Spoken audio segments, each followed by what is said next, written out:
Now, Western companies that want to access the huge and lucrative Chinese domestic market know they can only do so on one condition: don't criticise the regime's human rights record. For most of them, it's a deal they are more than happy to make. The American National Basketball Association constantly laments about racial injustice in the United States while aggressively expanding into the booming Chinese market. It learned not to criticise the Chinese regime in 2019 when Houston Rockets manager Daryl Morey posted on Twitter, quote, "Fight for freedom, stand with Hong Kong."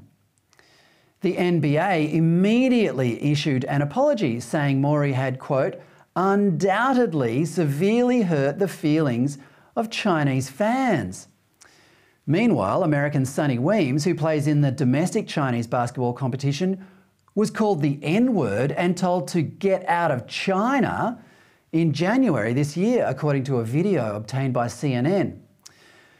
Another woke behemoth, Disney, refuses to shoot any of its films in the US state of Georgia because of an anti-abortion law.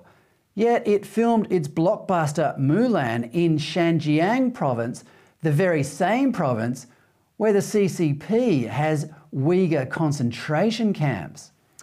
Well, now we can add another company to this list.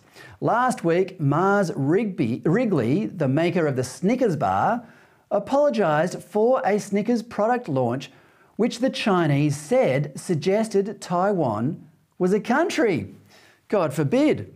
It's not as if Snickers was being deliberately provocative. It had simply said that a limited edition of the chocolate bar was only available in the countries of South Korea, Malaysia and Taiwan.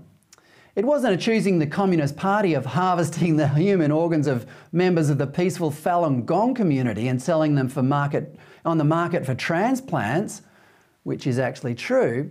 But still, when the chocolate hit the fan, Snickers kowtowed. In a grovelling statement, it said it, quote, respects China's national sovereignty and territorial integrity and conducts its business operations in strict compliance with local Chinese laws and regulations, unquote.